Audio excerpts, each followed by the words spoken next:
साहब रसोई बना रहे तो भगवान की, झाड़ू लगा रहे तो भगवान की, पोछा लगा रहे तो भगवान की, सास ससुर माता पिता पुत्र पति सबकी सेवा कर रहे हो, भगवान की सेवा है। ये हुआ तन की सेवा। अब हमारे पास 100 रुपया लगता है कि अगर एक्स्ट्रा है तो हम किसी बीमार को दे देते हैं, किसी संत महात्मा की सेवा में लगा देते हैं, गौ सेवा में लगा देते हैं, भगवान की सेवा में लगा देते हैं। नहीं है तो जरूरत नहीं देने की। साधु की ममता अर्थ देने वाले के प्रति नहीं होती, ध्यान रखना। हम बड़े बड़े सिद्धों को देखा है, खूब सेवाएं हुई और फटकार के बाहर खड़े कर दिया।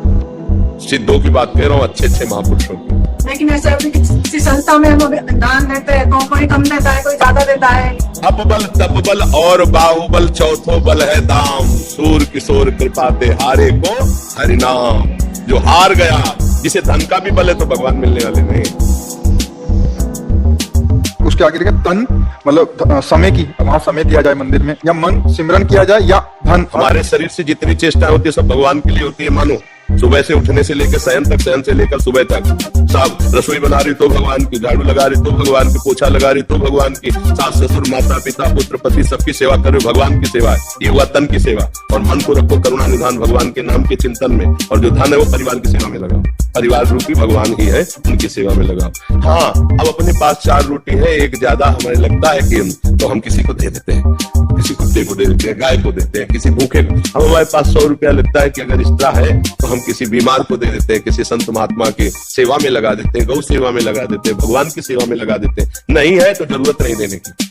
नाम जब से सब ठीक हो जाएगा। धन या तन ये सब हमारा सेवा में लग रहा है। परिवार भगवान का दिया हुआ है, वही सेवा करो, वही भगवान का स्वरूप है। अलग से कहीं भाग करके भंडारा करने की जरूरत नहीं। हाँ है, इस तरह में आपको लगता है तो कीजिए, नहीं है तो भगवान ने ऐसी मांग नहीं की, ऐसी मांग नहीं की। पति में भगवान को देखो, पुत्र में भगवान को देखो, पत्नी में भगवान को देखो, उसी परिवार की आराधना करते भगवान में पहुंच जाओगे। और भागे घूमो तो जब घर में भगवान की भावना नहीं कर पाए तो मंदिर में कहां से भगवान की भावना कर पाओगे? कि धोखा ही धोखा मिलेगा। हमारी बात सत्यता से समझ लीजिए। नाम जप कीजिए, जितनी सेवाएं हैं वो सब भगवान के लिए मैं कर रहे हैं। मन हमारा प्रभु के चिंतन में लगा रहे, और जो धन हमारे पास है वो भगवान का हमारे परिवार के पोषण के लिए। उसमें से अगर कोई भूखा आ जाता है तो उसे पढ़ा दो। कोई बीमार आदमी, हमें लगता है कि आज हम सब्जी ना खरीदेंगे, इसकी दवा दे देंगे तो काम बन जाएगा, हम उसे। हमारा दिखाई दे रहा है एक आदमी ठंडी से कांप रहा है तो हमारे 2 स्वेटर है, अगर 1 स्वेटर दे देते तो काम चल जाए। ये है गृहस्थी में। अब जिनके पास बहुत है तो वो अपने हिसाब से करें। धन की मांग भगवान ने कहीं नहीं की है। बस भाव करना है कि मेरे प्रभुनाथ सकल संपदा तुम्हारी, और मैं सेवक समेत सुतनारी। सब श्री हरि का है, हम कहाँ दे किसको दे? जब जैसी प्रेरणा हुई वैसा कर दिया, नहीं तो सब कुछ प्रभु का है। ऐसे भाव में रहना चाहिए। भगवान का भक्त भक्ति से प्रसन्न होता है। भगवान का जितना नाम जप करोगे उतने आप प्राण प्रिय बनोगे भक्तों के। रुपया देके और भक्तों के प्रिय बन जाओ तो ये समझ लो कि वो तुम्हारे जैसा ही है।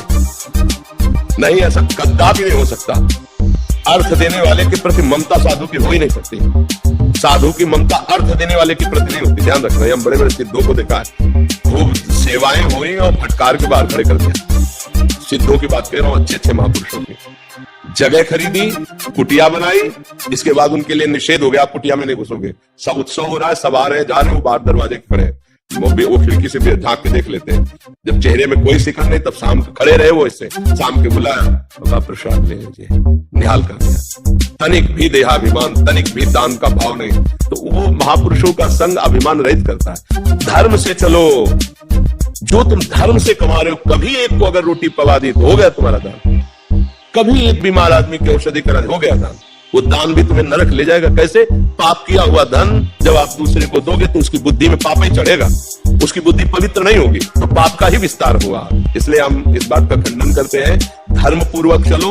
उसमें जो आपके पास है, ऐसा लगता है कि भगवान आज भूखे इस रूप में आए, आप अपना भोजन पवा दो। फिर देखो उस दिन भूखे रहोगे ना तो हृदय विशेष शीतल रहेगा। आप अपना वस्त्र दे दो, कोई काम रहा है सर्दी में, ये बात है। अधिक है आपके पास, गौएं है, संत भगवान है, मंदिर है, वो कर दिया। लेकिन ये सिद्धांत नहीं है। ईमानदारी से चलो और अपने परिवार का ही केवल पोषण कर रहे हो और नाम जप कर रहे हो। और कभी कभी कोई अतिथि संत भगवान आ गए, प्रसाद पवा दिया, कोई ठंडी है तो वस्त्र एक आध दे, हो गया आपका। गृहस्थी में नाम जप से बहुत जल्दी लाभ प्राप्त होता है। हमारी बात समझ पा रहे हैं?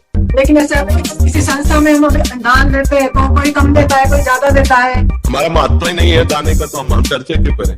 हमारा जो दान शब्द है वो केवल नाम जप के लिए। अपनी श्वासों का दान करो, एक एक श्वास सुमिरन में लगाओ, इससे बड़ा कोई लाभ नहीं है। रुपया पैसा है, सबसे बड़ा दान श्वासों का दान। राधा राधा राधा, तुम्हारा परम मंगल हो जाएगा। हमारी बात मान लो। और बहुत धनी हो, तुम्हें कि दान ही करना है। हम कह रहे कि बड़े बड़े गौशाला खुले, तू हरा चारा खरीदो और गौओं को खवा दो जाकर। वो बात अलग है, पैसे का मात्र नहीं प्रभु, भगवत प्रसन्नता के लिए पैसे की चवन्नी की जरूरत नहीं, पक्का।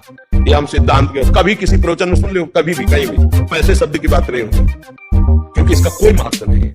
पैसे से खरीद दे जाते भगवान ना, तो आजकल धनियों के घर में भगवान बैठे होते, लेकिन भगवान जब कभी किसी को मिले तो दैन्य होकर जिसने भगवान को पुकारा उसे मिले।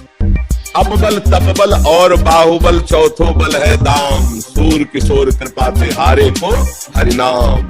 जो हार गया, जिसे धन का भी बल है तो भगवान मिलने वाले नहीं। बस हमारी बात समझ पाओ तो समझ पाओ। अगर यही है कि दाने पुण्य, तो क्या दान पुण्य कितना करोगी, क्या करोगी, क्या दान पुण्य करोगी, कितना करोगी? वो करने के बाद अंदर है ना कि मैंने दान दिया, तो उसका तुम्हें लाख का 10 लाख मिल जाएगा, लेकिन भगवान तो नहीं मिलने वाले ना।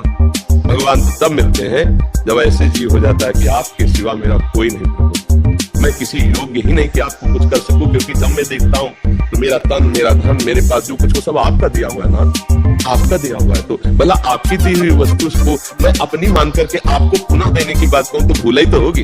वो कैसे लगाया जाता है? त्वदीयं वस्तु गोविंदम तुभ्यमेव समर्पये, हे गोविंद आपके द्वारा दी वस्तु आपको समर्पित करते हैं। तो इसे दान कह सकते हो क्या? अरे प्रभु की वस्तु प्रभु को समर्पित करो, इसमें कौन सा तुम्हारा उसमें बड़ी बात हो गई? तो दान शब्द का महत्व समझिए, आपके पास जो कुछ है तन मन जो भी है वो प्रभु का दिया हुआ है, आप धर्म पूर्वक पालन कीजिए। अगर कभी संयोग बन जाता है ऐसा कि कोई भूखा है कोई भी, तो आप उस समय अपनी न सोचकर उसके सुख की बात कीजिए, ये बात तो आपको मंगल करेगी। और ये सब अहंकार को पुष्ट करने वाला है, इससे ज्यादा लाभ की आशा मत रखिए। क्यों? क्योंकि धन में जिसकी महत्व बुद्धि हो गई लेने और देने में, वो भगवान को महत्व बुद्धि में रख ही नहीं सकता है। ये बिल्कुल समझो, धन की महत्व बुद्धि भगवान से विमुख कर देती है। गृहस्थी में धर्म पूर्वक मेहनत करो, चाहे भले रिक्शा चलाना पड़े, किसी के आगे से हाथ मत फैलाओ, मेहनत का पैसा और फिर उसमें किसी एक को रोटी दे देना, ये बहुत बड़ी बात होगी। दान का तात्पर्य होता है प्रभु की वस्तु प्रभु को समर्पित करना। अवसर आने पर कोई भूखा है, कोई प्यासा है, कोई बीमार है, कोई पशु ऐसा तड़प रहा है,